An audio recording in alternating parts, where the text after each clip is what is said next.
All right, we are live. Start recording. Okay, so this is my first real Twitch stream.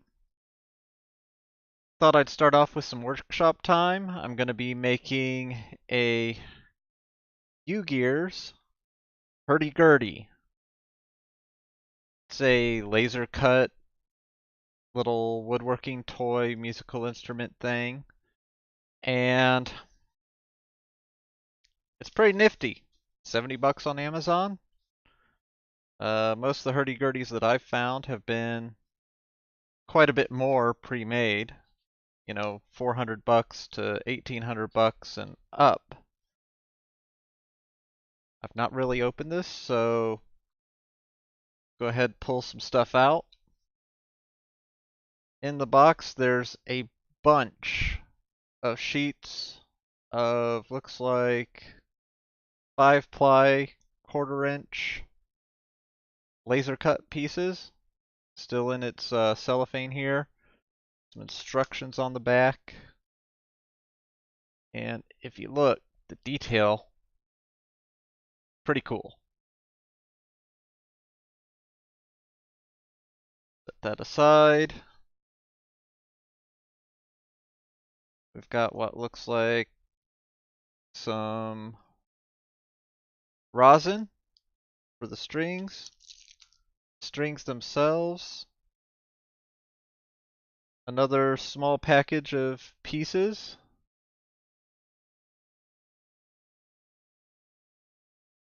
see if I can get it without the light in there. These right down here, not sure what this is. Oh, this is a hammer.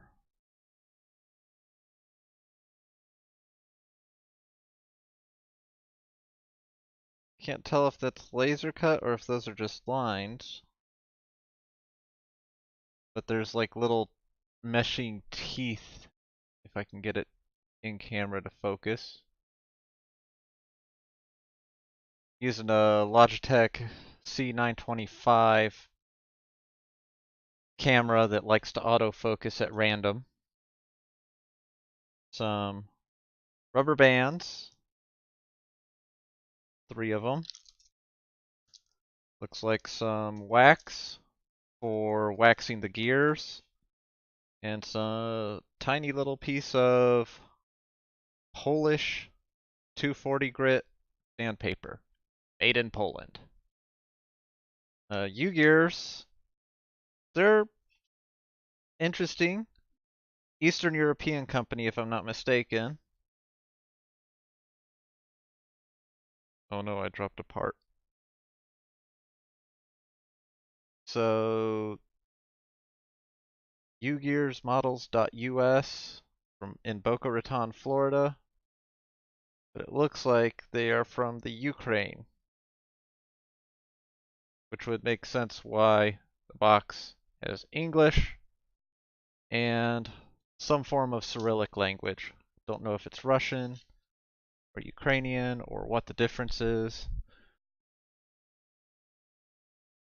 I'm gonna turn on a fan because it's 80 degrees out in the shop. Hopefully it won't interfere with the mic. Doesn't seem to, but I'm gonna turn it down just to be safe.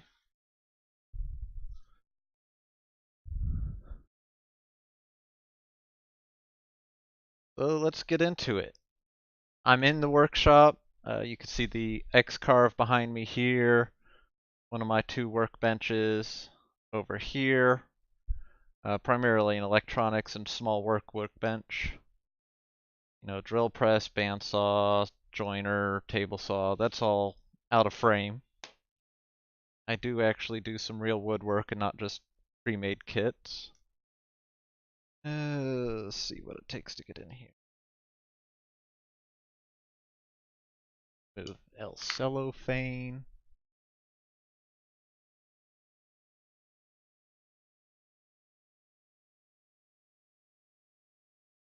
Oh, looks like I have a viewer. Who do I have watching? Just me. Okay.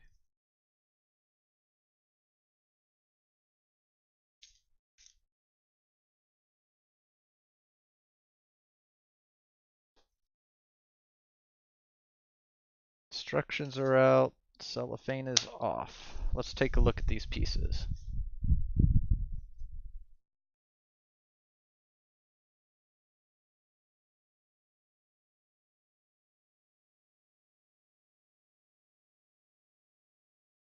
So, this is the top piece.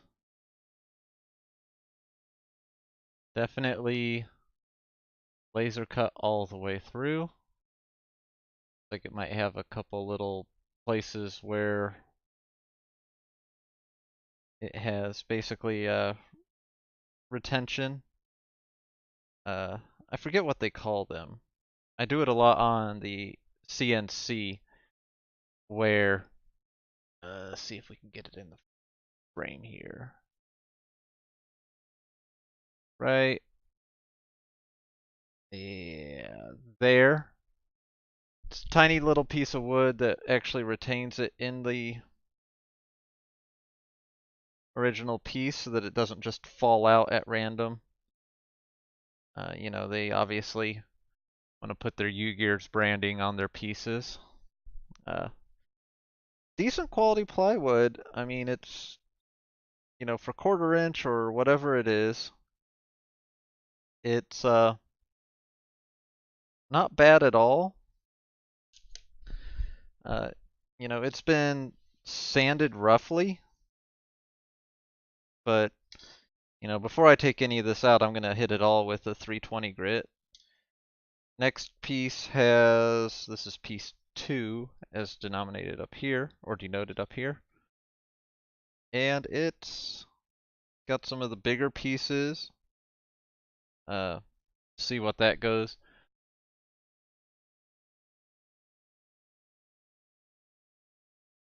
3 and 4 both look like they have large chunks of the body. So I'm guessing this is the bottom of it. If you don't know what a hurdy-gurdy is, I recommend playing Sea of Thieves. And you can play one virtually in-game. I believe this is the top of the hurdy-gurdy on piece 4. Piece 5 has the neck pieces. You can see one here, another here. Piece 6, not sure what these are, but we start getting into tiny little pieces. I've got a 40-watt laser at work that I've played with a bit, and boy are they fun. And you could get some crazy good detail. You can check out my Twitter feed from when I did a pastry board for my brother's wife for Christmas. But down here you can see all these tiny, tiny little pieces. Hey, I've got 3 viewers. Hello!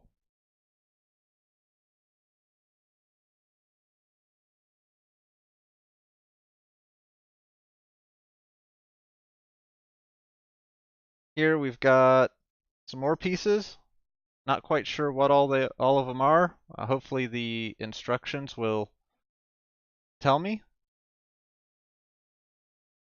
But you can see up here, really nice detail on this.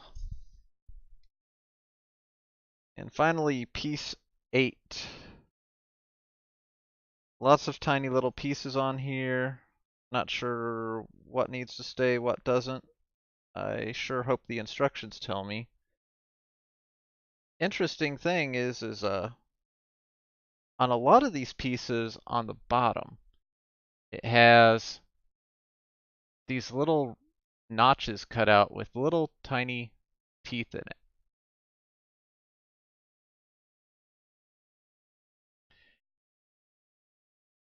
Don't know if that's from the manufacturing process or if that factors into the actual assembly process, but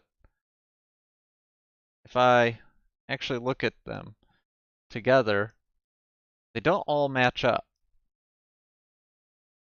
Wonder if that's like a, if I put these in order, if it turns into something. 8, 7, 6, 5, 4, 3, 2, 1.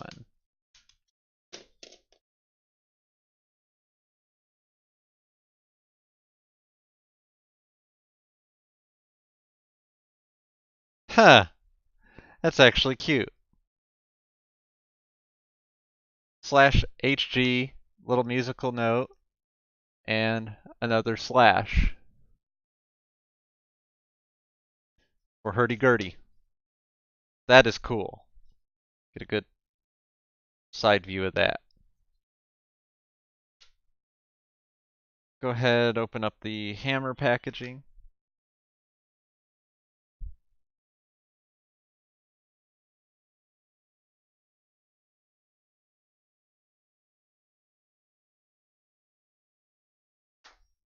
Need to get my Duresta ice pick out so I can actually use that. It's in the car right now. Maybe I'll do that when I take a break in a bit. I'm fully anticipating this taking more than one evening.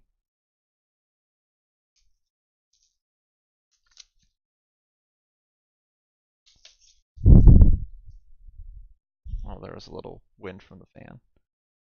So this hammer made up of 2 pieces of 1/4" ply, same stuff, real decent stuff.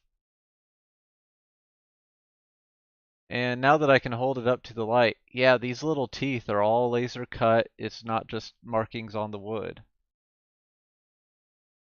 And I don't know if you can see, but there's these real tiny, tiny little serrations here.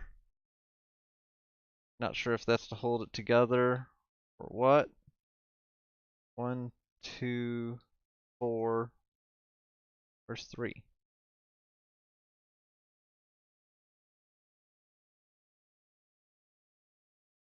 Okay, 3's on the other piece. So if I flip it this way, 1, 2, 3, 4, 5, 6, 7. 8 somewhere around here. Okay, 8's the little piece there. 4 pieces of 9, 5 pieces of 9, and a 10 with the UGEARS logo on it, then 11 here. You can actually see that they even cut all the way through on the numbers. This 8, for example, out of focus, of course. No, it was there for a second. Missing its top piece, these 9's. We've got one that still has its centerpiece, one that doesn't.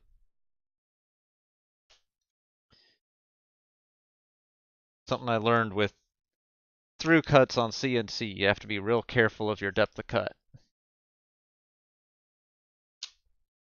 Little instructions on the hammer.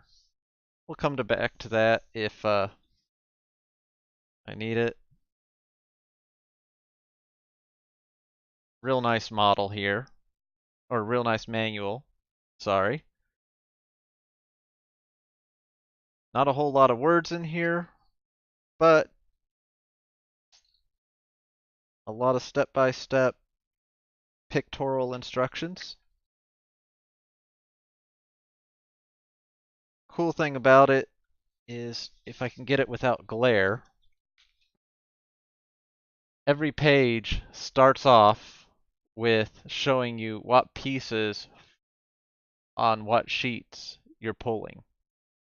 So you could pull those first.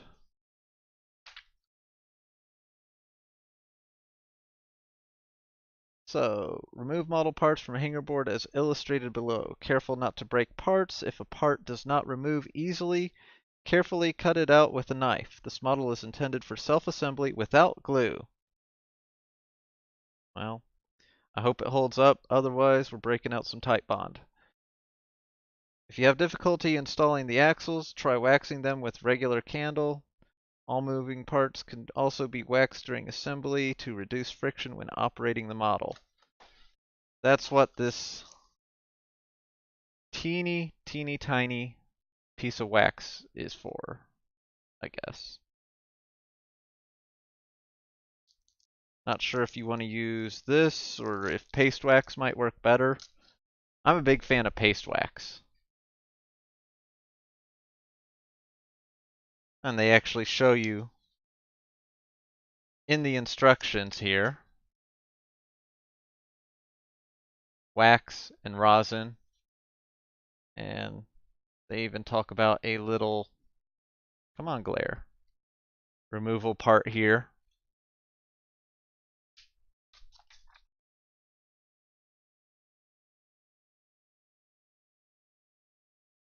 So, before we start this, let's just check everything.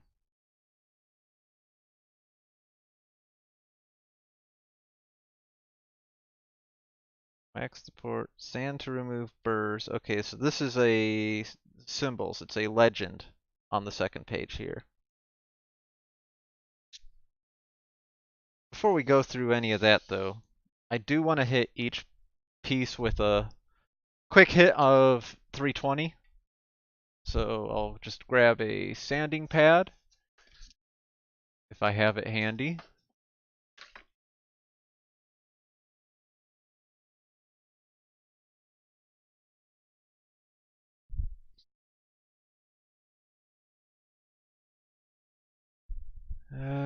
Check the sander bag.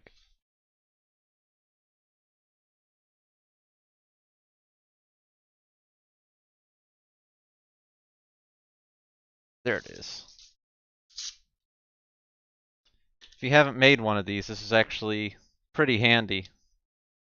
Got my old random orbit sander, and I wore out the teeth on the pad. You know, it's just a hook and loop. Doesn't hold the greatest anymore, so I replaced it. And when I replaced it, I just put a couple screws through into a small block of wood. I can put sanding pad on it like so. And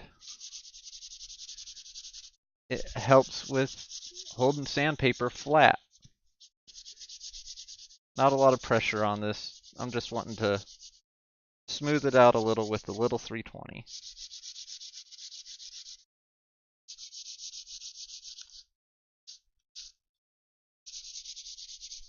With the grain, not against the grain. Flip it over. No real pressure here. You can actually see it catching from time to time. Put too much pressure on it, it'll catch a lot worse. With how intricate some of these pieces are, I don't want to break anything. Not really getting it, you know, perfectly smooth, but I want it at least somewhat smooth. Brush it off, feel it. Still have a few little hairs, but I think we'll be okay. Most people don't even sand these at all, from what I understand.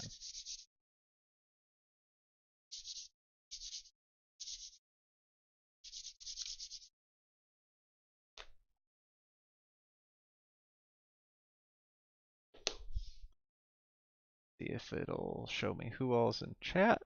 Thank you for watching. I greatly appreciate it.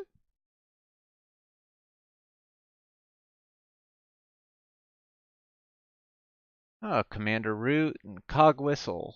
Thanks for watching, guys. Don't know why my dashboard... Oh, my dashboard finally updated.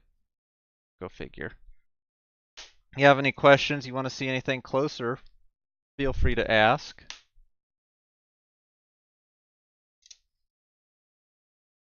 I'm sure it's super exciting to watch someone sand.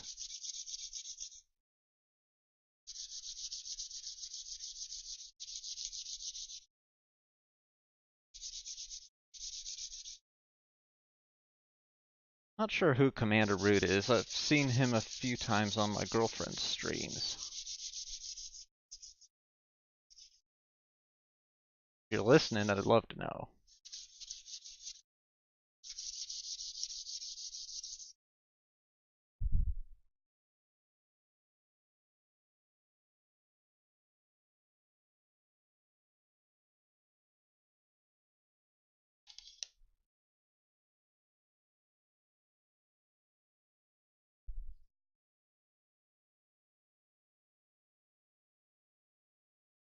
Yeah, I think I could do a little bit better than that, especially on these big flat pieces.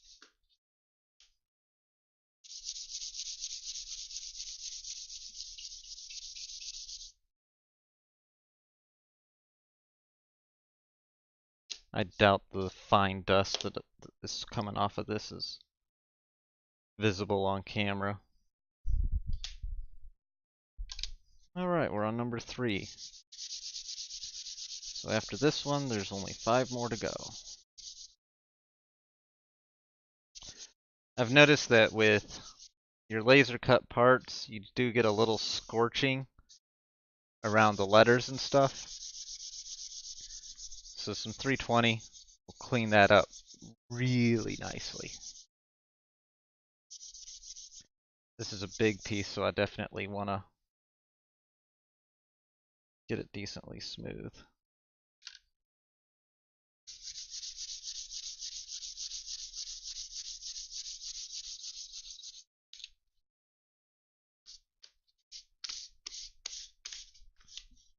Oop.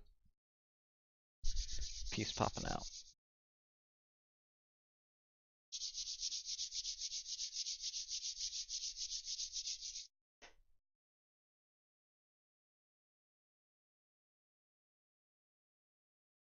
Promise it'll get interesting in a bit. I just want to get these done a bit.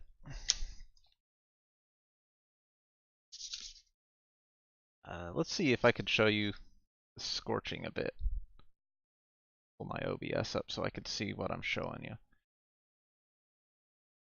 You can't see it too terribly clearly, but there are these 3 lines here, and the middle one has a little bit of scorching on it. It looks a little fuzzy and brown. Just doing a little bit of light sanding will clean that up really super nicely. So this side here is the side I haven't sanded, and this side here is the side I have. It's very minute, but you can actually see that this side the line's a lot cleaner, finer, and this side it's a little bit blurrier. And in person it's a lot more noticeable. You don't want to sand super hard, super long, because I mean, especially with these laser cut pieces, you'll start losing detail if you get too aggressive with your sanding.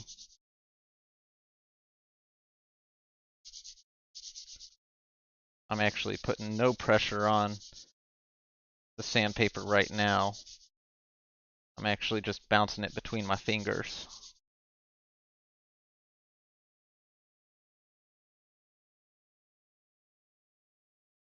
Because these parts have a lot of really big holes to catch stuff.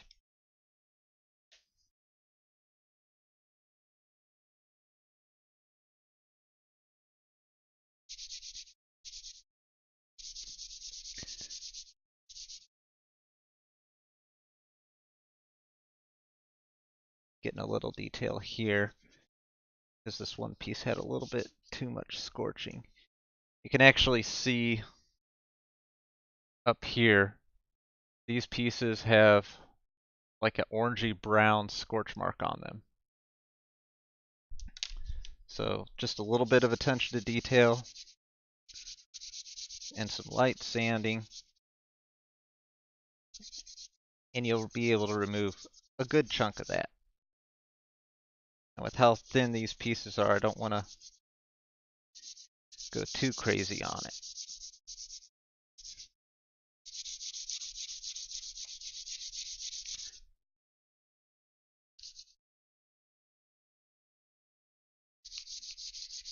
Big sound port in the middle. Just wanting to catch the sandpaper.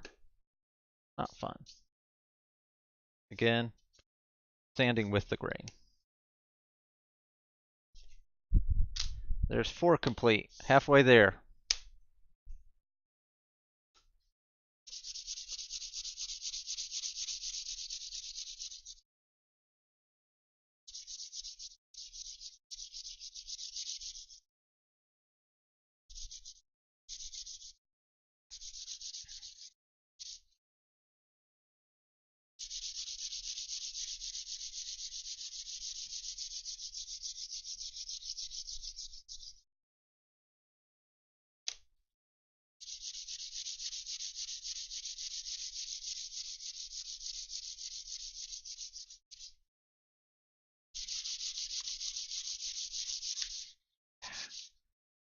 Big holes here trying to catch my paper. Not a fan. I mean, if I wanted to be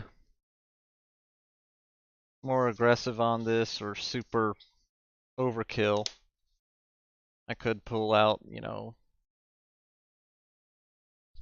the actual power sander or something, but I found, especially with plywood this thin, you're just going to burn through the thin veneer. And not a big fan of that. Yeah. This piece up here, pull up my yes again. This piece up here, there's a lot of scorching around this detail. So if I actually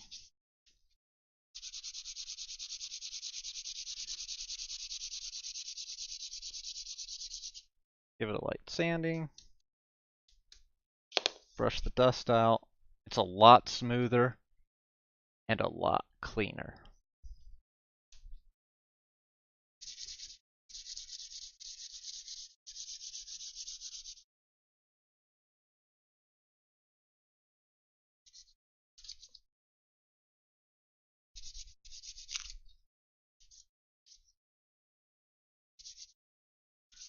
You can find it's catching on the things like this big hole here. Just don't let the edge of the sandpaper go over the hole.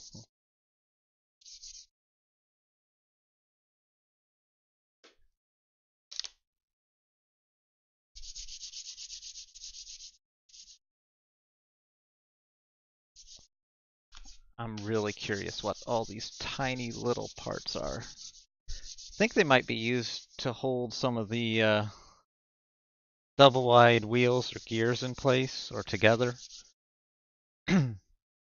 Not really sure.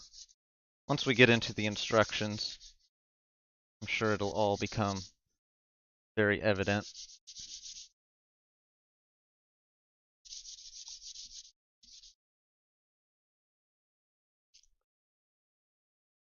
And you guys are quiet today. You know, I do have chat up. I can answer any questions you might have while we're doing this oh so exciting sanding. Boy, a lot of scorching here. You know, I did think this was some pretty decent ply. We actually have some spots here, this big brown streak, where the veneer got real thin and they sanded through in the manufacturing process. Adds character. A lot of laser detail on this piece, so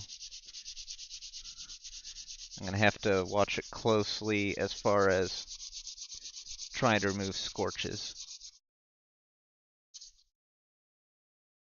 And I'll tell you what, with my experience with laser cuts on wood, you can never really eliminate that scorching. You can just try to control it a bit. And they did a decent job of controlling it. But I mean, even on really hard woods like maple or ash and really good ventilation, you still get some scorching, some minor cleanup. That pastry board I did for Christmas, it was solid maple, and we had the settings dialed in really, really well. And I only had to hit it with some, I believe, 400 and 600 grit before I put my finish on it.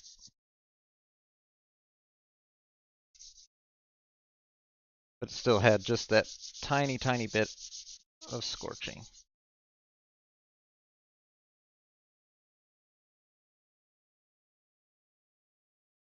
Don't know where you guys are out of, but a little warm here.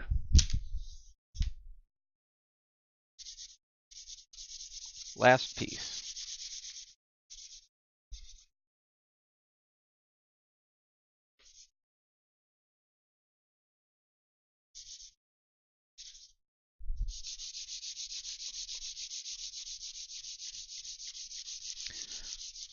Just a little bit of prep will make things so much nicer in the long run. When I first started milling up my own lumber, it was, all right, I've got a planer and I've got a joiner. Let's blast through this and get it all done. Hope I'm not missing a piece here. I might have to check that real quick. Blast through it, and then all my boards started warping. And it's because I didn't do all the proper prep work beforehand. Make sure that the boards could rest for a day or two after I join them before I plane them. Get all that wood movement. That is board 8. Let's look in the manual real quick, see if board 8. Okay, board 8. I was a little worried because I had a big hole here, and this part had lots of tiny little pieces in it. But looking at the instructions, it shows that even if this little piece was here, it doesn't have little pieces. That's fine. So I need boards 1 and 6. We're on to actual assembly, guys.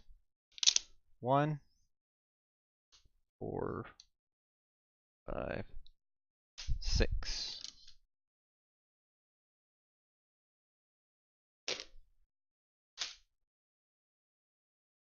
So, on the instructions, you can actually see they change the color of the pieces. They just darken them a bit so you know which specific pieces you need. So I need, and they also label it in the instructions. They need 1, 2. Little retention clips are a little tough.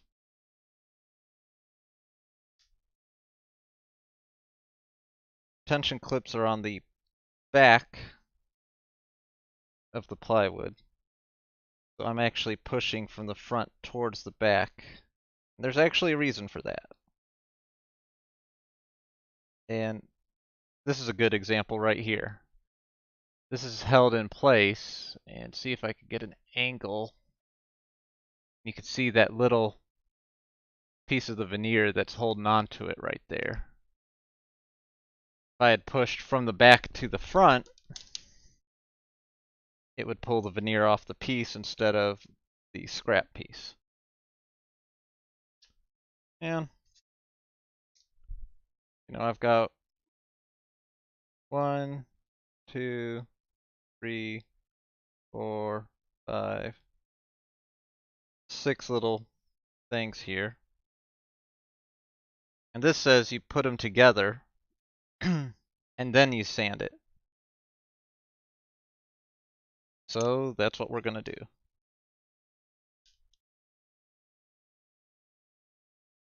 2,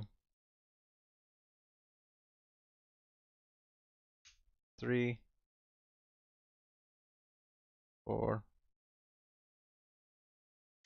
Okay, so there were 5 on this one. I wonder if that's 6 point.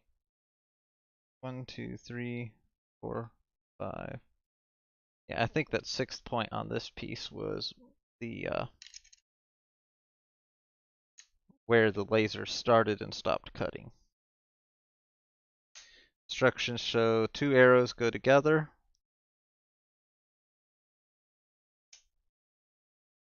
Make sure that they're oriented the correct way. I'm sure if it was 180 degrees out of sync. Yeah, if it's 180 degrees out to get this center hole lined up, this is the correct orientation. It looks like one gear. If I flip one piece 180 out, you'll actually see like right here, well, if you can, it doesn't line up quite correctly. It's close, but it's not perfect.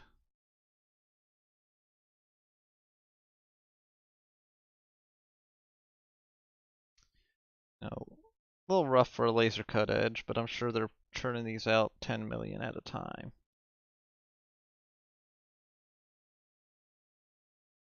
So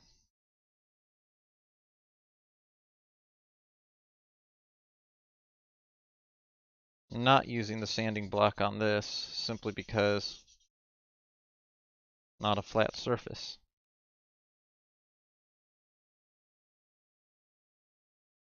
I think it might make more sense to sand this after they're joined with all these little pins. So I'm seeing 1, 2, 3, 4, 5, 6, 7, 8 of these little pins off of board 6.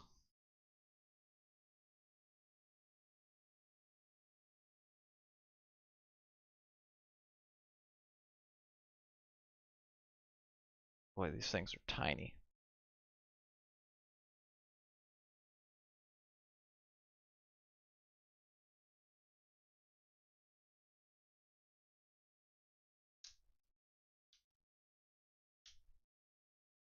Interesting.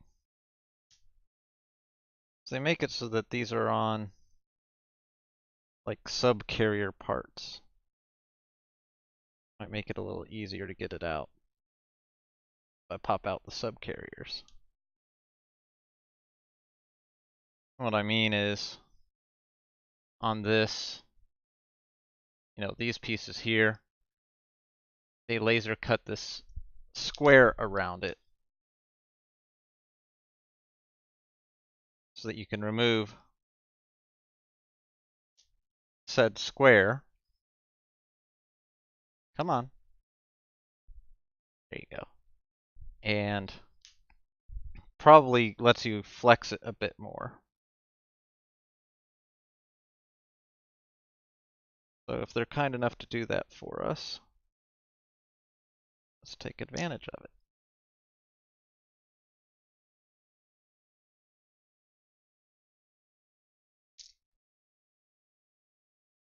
Those are the only pieces off of 6 that we need. Let's see here. A razor knife would probably be super handy on this. I'm gonna grab a seat, sit down.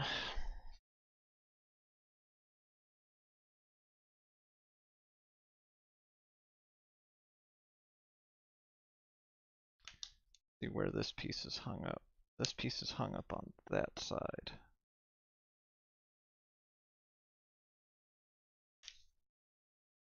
See if that'll help it pop out.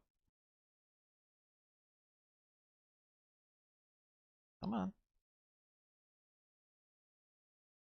So very tiny. Yep, pops right out.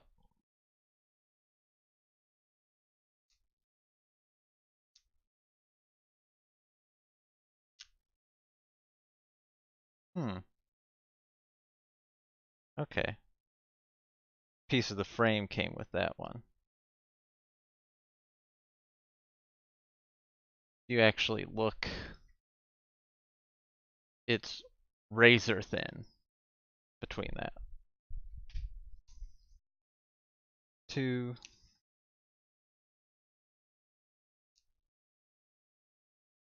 Yeah, it's doing it on all of them.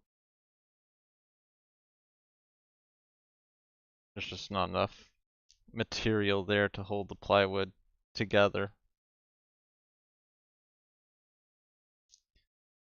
I've had similar problems with actual furniture, store-bought furniture, mind you, where they used plywood for support members that they would cut narrow in place of using, real wood, especially a good hardwood for support members. And let's be honest, plies on plywood are ridiculously thin. They're not thick enough to stand up on their own. Together they're very strong, but if you use them for a stress component, such as like a spring or something, the opposing layers will break down. It'll end up being half as strong and eventually just snap. Had that happen on a couch. After about a decade, all those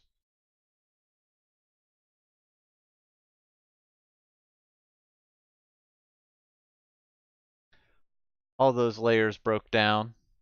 Make sure I still have audio. My headphones turned off because I don't have any audio going out of it. Yep, still have audio. Maybe I could put something, just constant noise in the background or something. Keep them alive.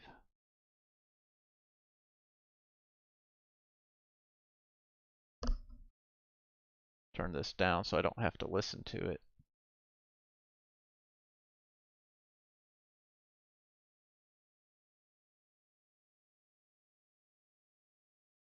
Alright, who we got viewing right? 2 viewers. Thank you for watching. The same people, thanks again. My dashboard doesn't update right. Who knows? Got 1, 2, 3, 4, 5.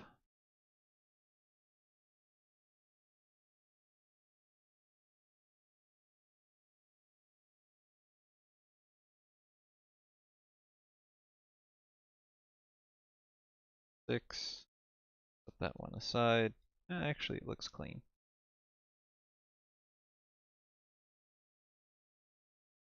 7.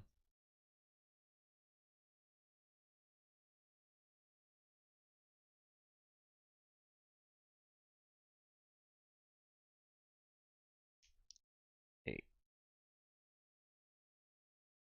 This one. Good enough for the girls I go out with. That one cleans off. Alright, so make sure our arrows get aligned.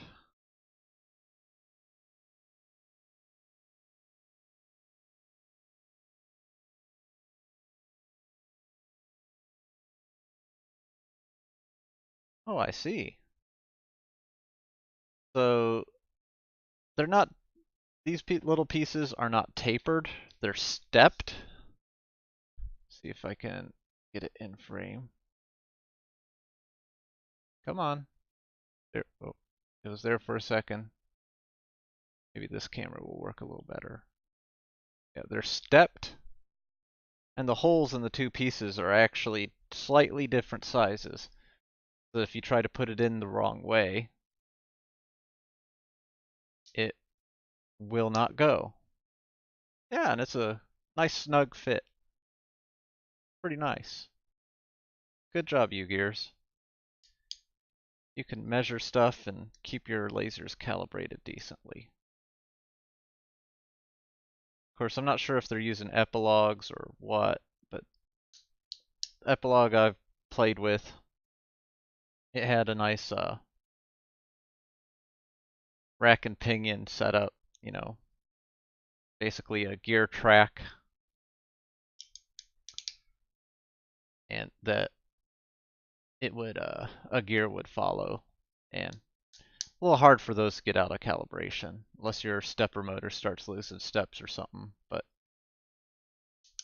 whatever. You know, the X-carve back here, it's all belt driven. Belt stretch, you know, have to go through and regularly redo a quick calibration on it. And all 8 pieces in. Woo woo. The you know, the X-Carve's a nice machine, and there's some people that are doing some ball screw stuff with it. I'd like to get into that, but I'm honestly not using it enough to justify it.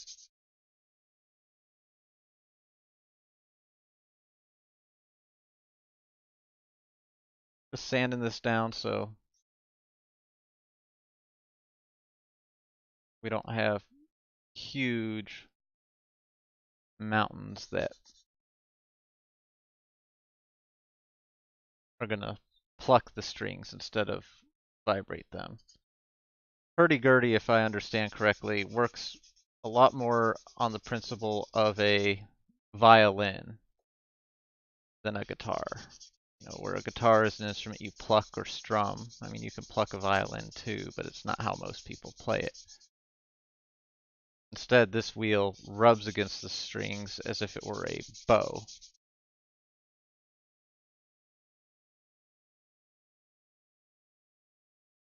Yeah, you could see some little steps in the edges of this. You can tell they were running this in more of a production mode than a fine detail mode. If I was really worried about this, probably break out, you know, like a shooting sander or something. If you don't know what that is, look up like a shooting plane, a shooting board for a plane. It basically keeps everything at perfect right angles.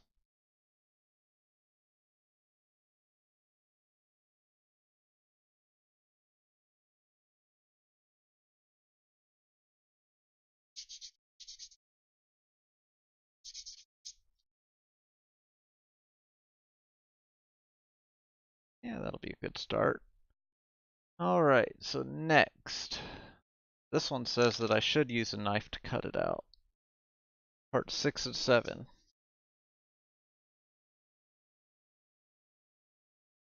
That's these two here.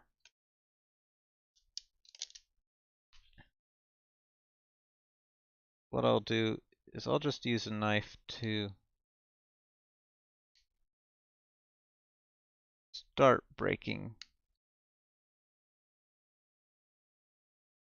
this. Keep forgetting that this is plywood, and I get nervous that the blade's going to follow the path of the grain. Forgetting that the grain on this, since it's a veneer, is fractions of a millimeter thick.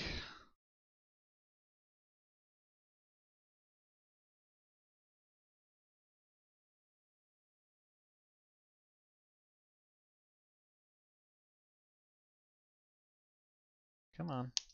I see why they want you to cut it.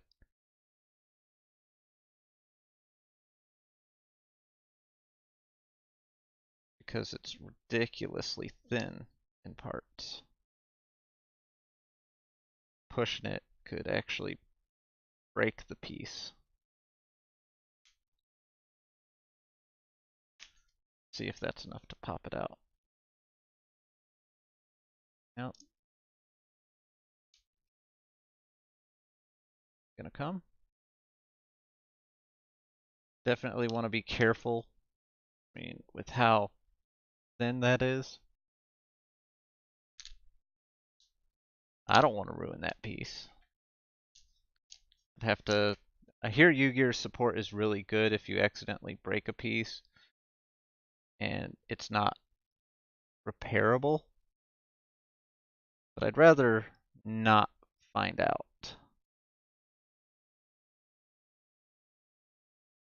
That's already broken off. That one popped right away. That one popped. That leaves this one. There it goes. This should... Oh, got another little... I should really fire up vcarve and see if I can look up what those things are called.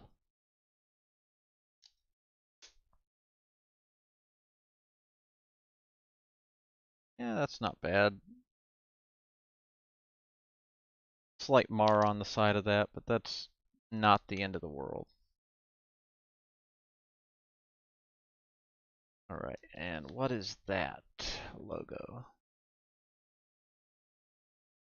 Wax the part with a regular candle. So these two, you oppose them, crisscross them, or make them perpendicular and they slide together. And it basically makes a shaft.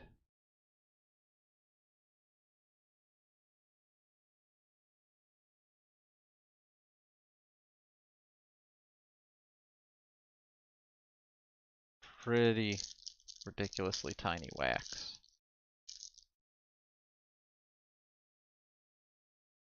And it says, wax this end,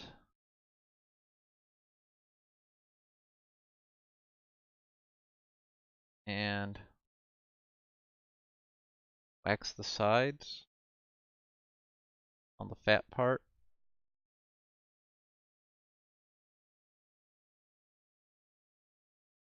Honestly, this stuff's just a hair thicker than paste wax. I may just switch to paste wax because I'll get better penetration. And then,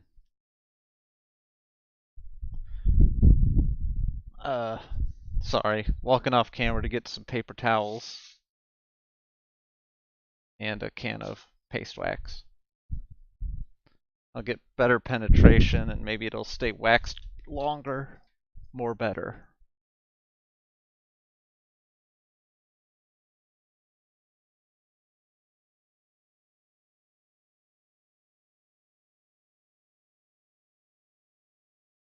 Just trying to wipe off a lot of the excess wax.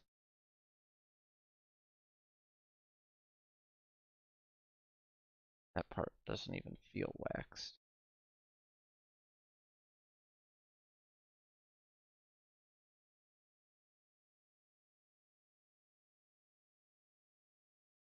I mean, I could just heat this part up.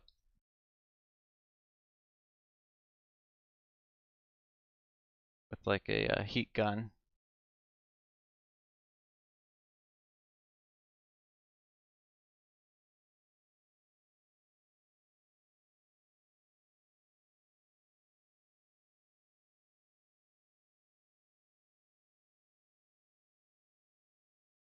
Get the wax to just melt into the wood. But I'd rather use a thinner wax.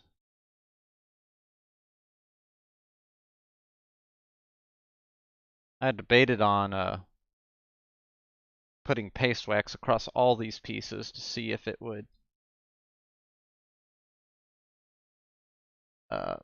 you know, just protect this wood a bit. But I decided against that because so many of these pieces are friction fit.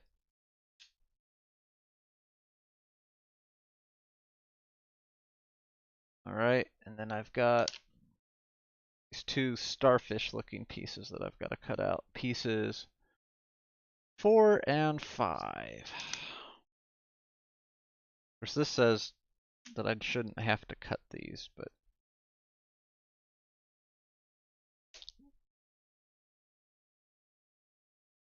if I could at least score each little retainer a little bit, make me feel better about it.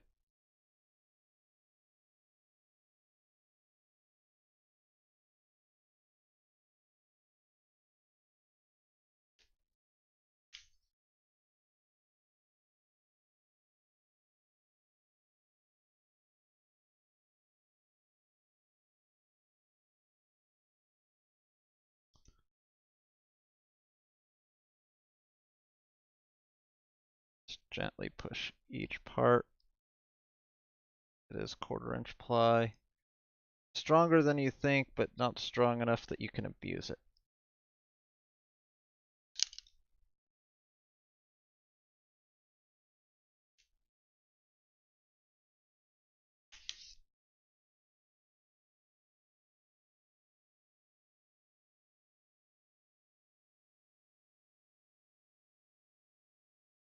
Yeah, I just want to take a saw and rip this down the middle.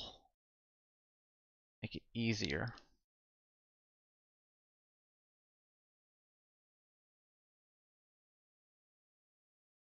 Sometimes when I have a lot of these to cut out, I'll cut, if I'm keeping the middle pieces, I'll cut between the pieces and give me something that I can better hold in my hands to push them out or cut them or manipulate them, turn them around. Come on.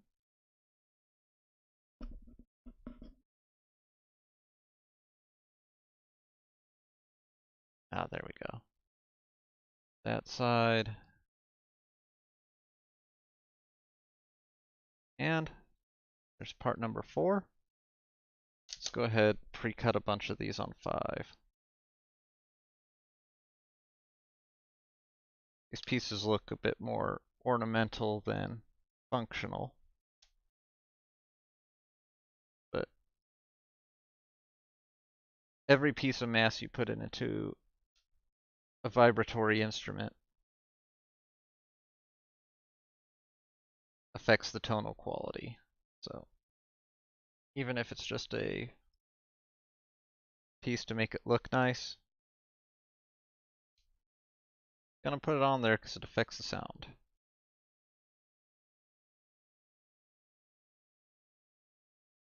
I've done work as a sound engineer for live performances for years.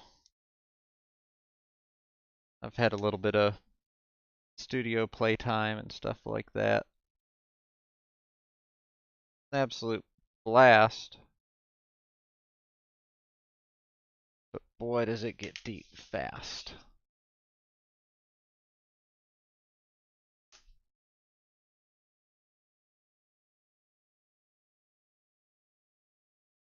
Honestly, these pieces are cut so tight. Hey, I've got more viewers. Welcome to the stream.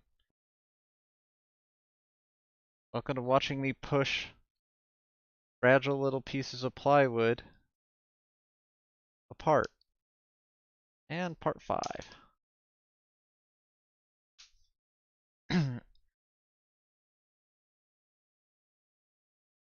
Part 5 goes on the side with the little crowns. And this goes through there.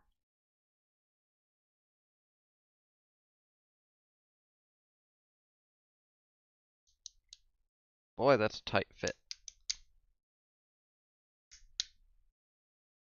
That's why they have you wax that.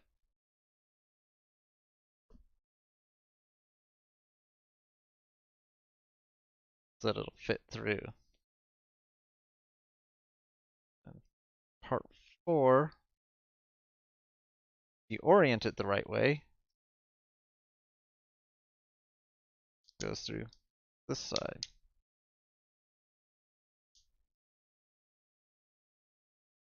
And you end up with a part like that.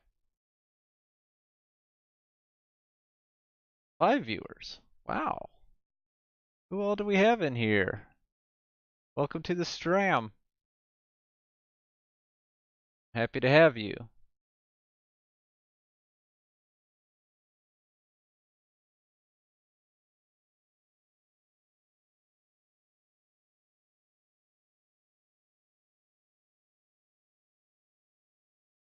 Wonder if Commander Root is the auto mod feature. Probably. I'll have to look that up sometime.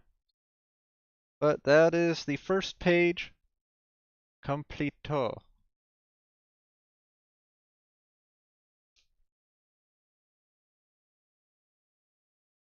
So next step, we will need panels 1,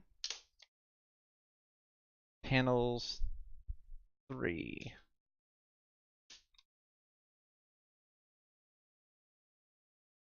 I guess that's what 320 feels like. I'm so used to sanding everything to 600 grit that 320 just feels rough to me anymore. But if you're doing just a paste wax finish like the Johnson paste wax here, or any, deep penetrating finish without putting like a film forming finish like polyurethane, it really makes a world of difference to do 600 grit. It just makes everything so glass smooth. Of course, it also means you have to heat up your paste wax so that it will fit, or that it will seep into the wood accordingly. So, let's see here. Orient it this way. Page 2, step 1, I need 8, 9, 8, 9. Okay, so that is these little tiny pieces here. Again, they are on like a little subcarrier board that I'm going to break out. They were thinking when they did this that I can rip it apart. Here it's 10:17 p.m. Figure I'll work another 15 minutes or so and then probably call it a night. I've got a day job to do. So I need all but one of the 8s and all of the 9s. I'm so very tempted to just break this subcarrier apart.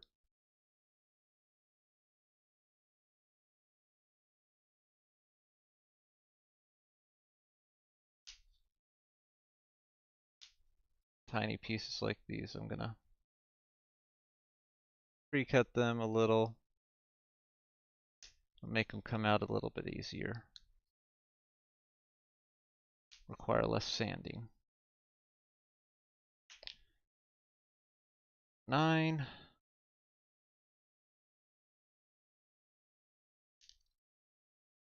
9.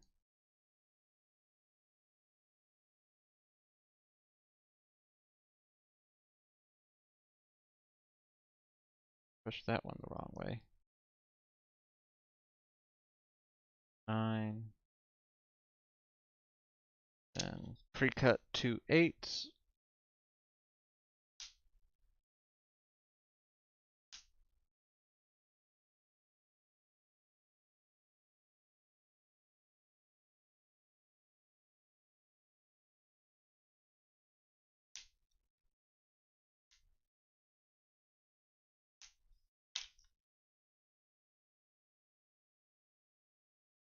Boy, these pieces, they are very, very thin. If you decide you want to make one of these yourselves,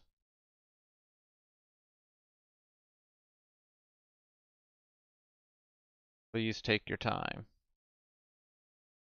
Rush through it, you're gonna break something.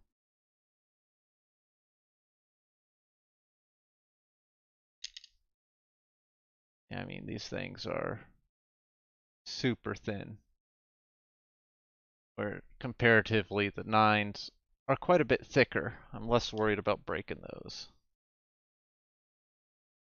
So this says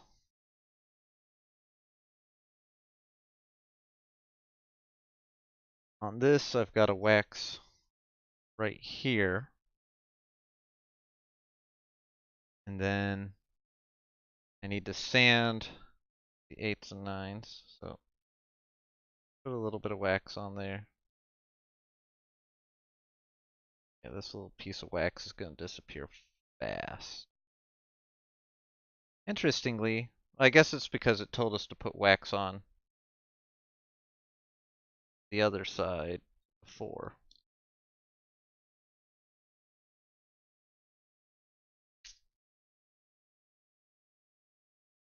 And it says sand the burrs and everything off of this guy.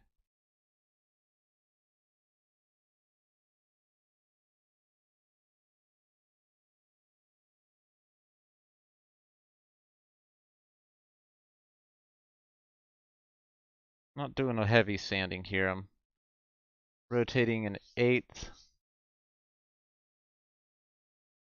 doing 2 or 3 swipes.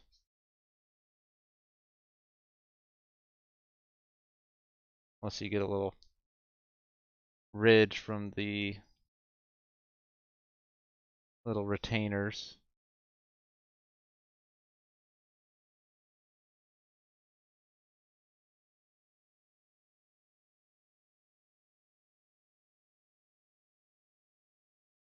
There's one. Only 4 more to go.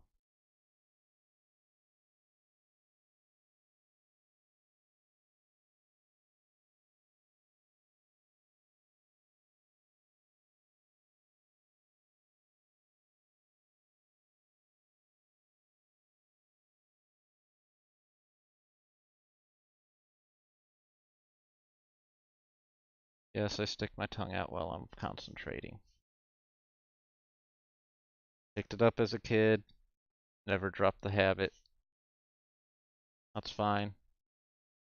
I focus on doing things, and I'd rather use my mental focus tools to do their job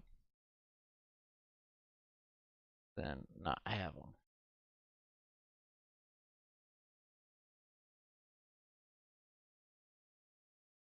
I don't know if you can see what I'm doing here, but I take the piece, hold it in my hand, where I've got a little bit of a crown,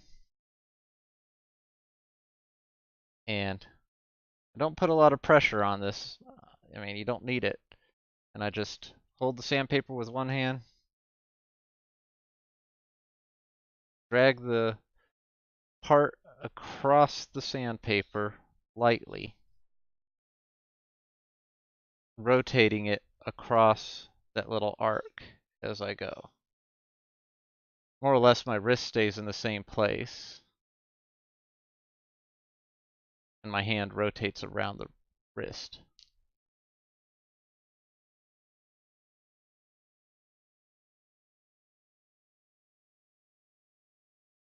On these little pieces, I actually raise my wrist a little bit.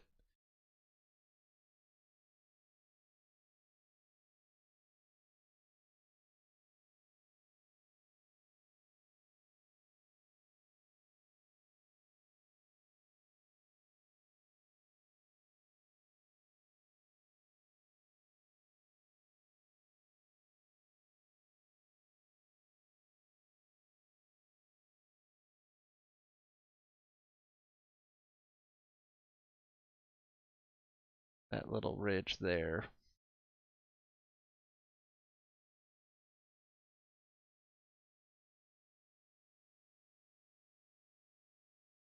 There it goes. And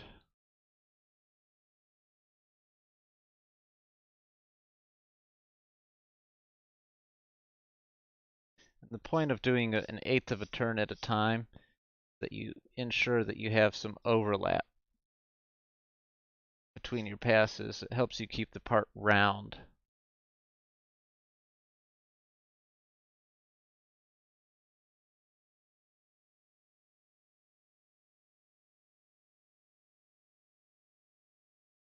I mean, I could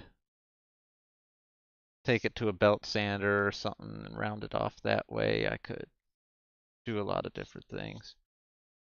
This puts you more in touch with the piece. I've never really, unless I'm hogging a bunch of material, never really cared for power sanding with a belt sander. Simply because I like to feel the wood, work with it as it is. So,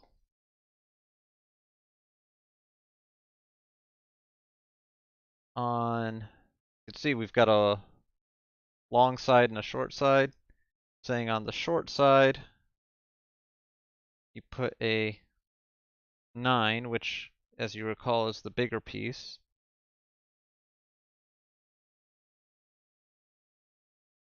As far on as it'll let you.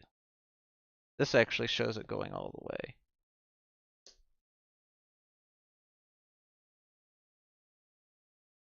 Then you put an 8 right up against it.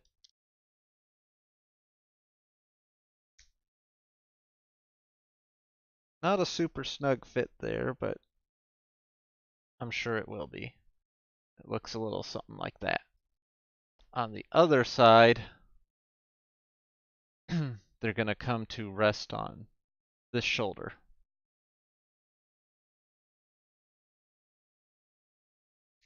Take your time, be gentle with it.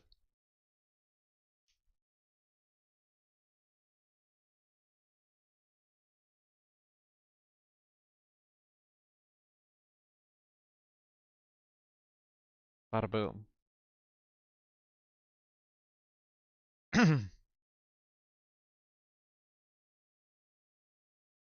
Yeah, I'm gonna finish up this part,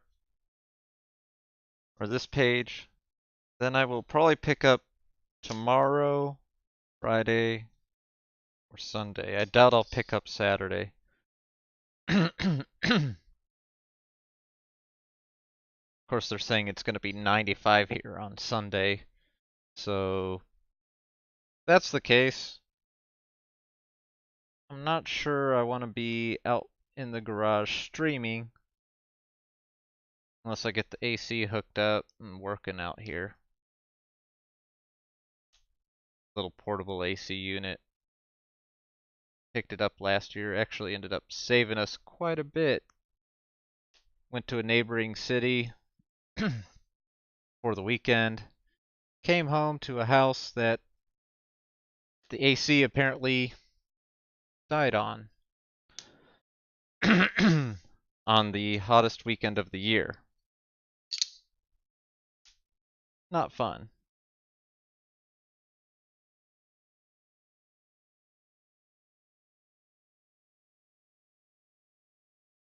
I eventually hope to get this video up on YouTube. Put the whole series up, capturing it, make it like the inaugural stuff for an actual woodworking YouTube channel. Alright, that's all from that piece, but on this piece, you know, I've been watching Jimmy DiResta and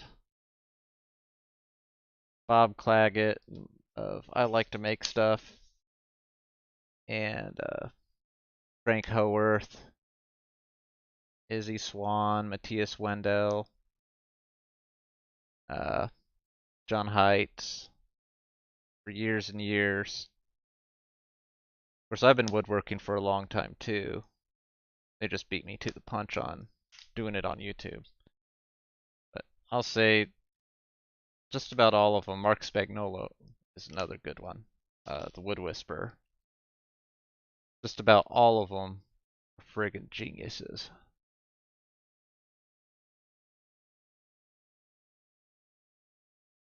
So I need 10. That's this piece here. And on these gears, I'm actually going to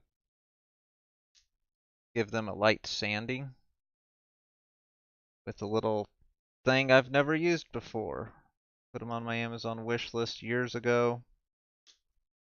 Every time I went to order something, I'm like, well, what else can I put on this order while I'm here? I kept saying, nah, I don't use them, or I won't use them that much. Well, a million times over, I would have loved to have used these for various projects. They're little, basically, get a bunch of these sanding belts of different grits. This is the fine finish, so we're talking 240 to 500 grit. And they come on, let's use the black, it'll show better. They come on these little sanding sticks. Round on one end, flatten them on two sides, and pointy. So since I'm pretty much doing 320 for everything, that's the green.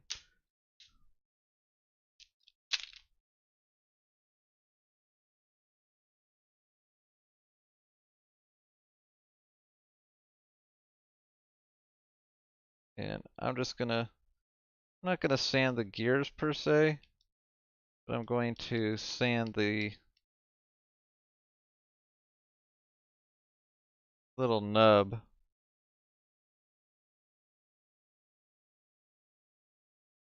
where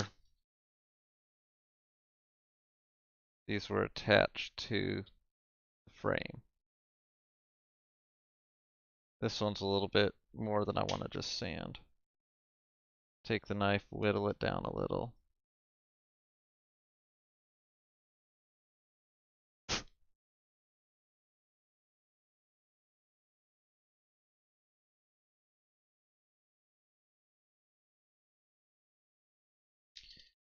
And I'm sure if these become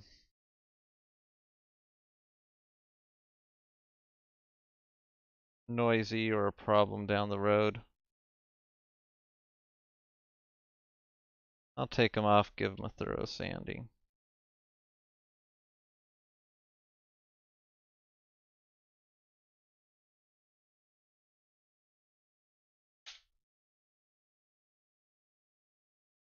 Still have 2 viewers.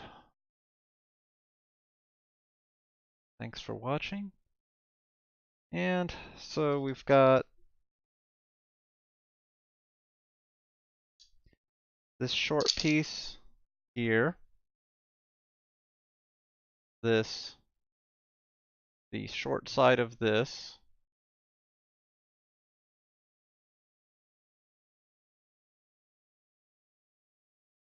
doesn't look like there is a right or a wrong side.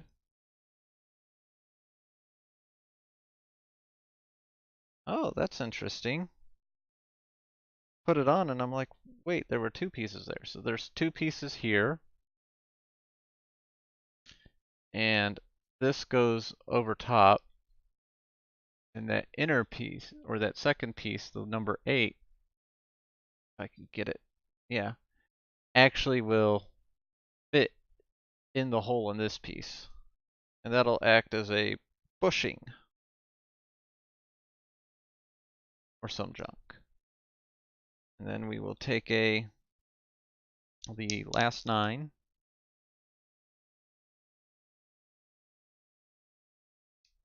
put it on there. That'll halfway hold it in place. Then 10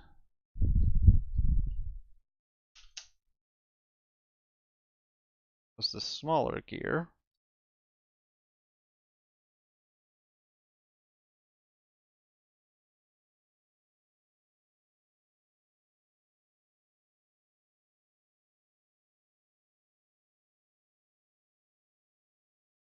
Oh wait, I was supposed to wax these.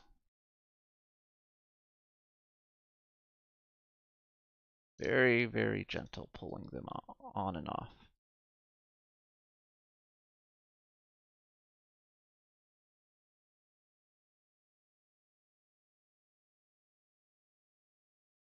Boy, waxing a gear would not exactly my idea of fun.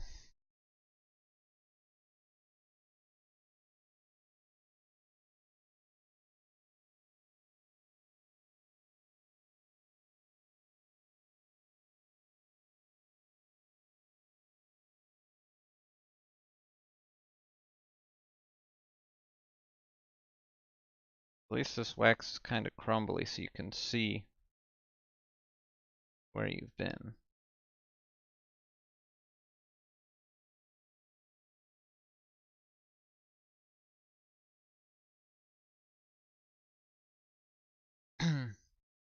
Ah, and this does have what I was thinking it might probably have. It has basically The way this works is these are friction fit on, and you have a hole here. And I was like, well, that's nice, but these pieces aren't exactly tight. It'd be nice if there was a key that fit down in there. And according to these instructions, there are keys that fit in there. So before I cut those out, let's go ahead and do the other side.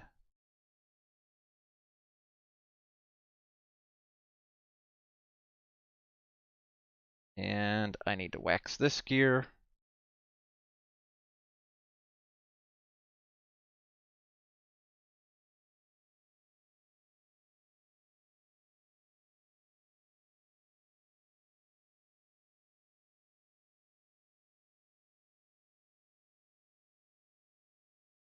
Gonna need to get a candle or something.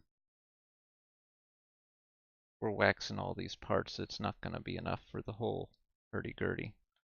I'm probably being overzealous on it, but I know I've used a lot of wax on wood in the past. And you put a ton on, and it's still not enough. Because it'll soak it up. Especially if I leave it in a hot garage all day. Which, guess what? I'm going to.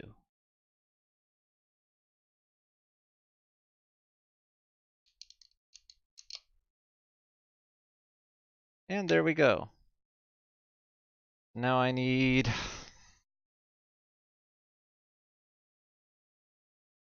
to cut these keys out.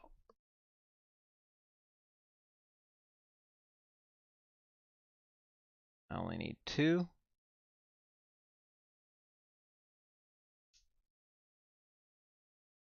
Again, these are on a subcarrier board. Very nice touch, UGEARS. I'm super thankful for that. Especially for these tiny, very fragile pieces.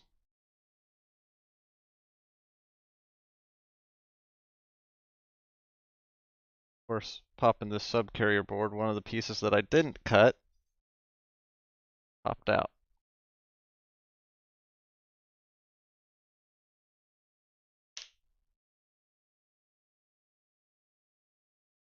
That's fine, I'll use that. This goes in into this. Oh boy. Quite tightly. Very nice touch. Very good fit.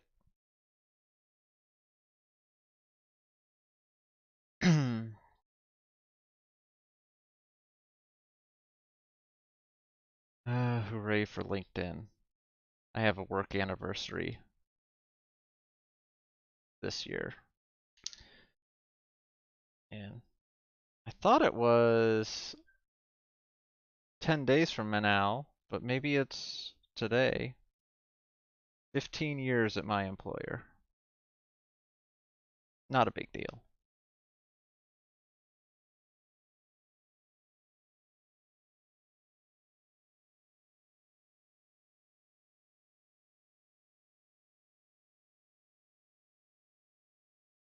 All right, there we go.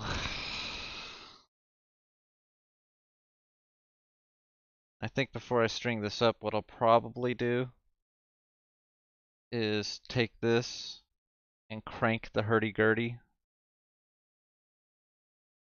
and sand this wheel flat and smooth.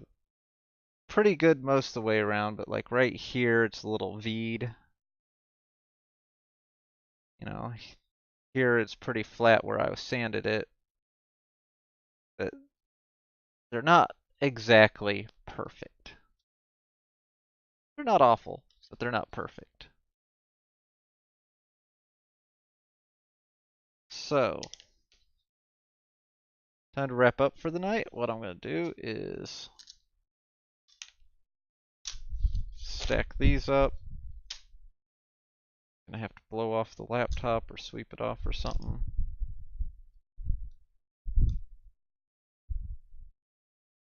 Put this back in its little package because it's gonna be warm tomorrow, so if it melts, I don't want it to melt all over my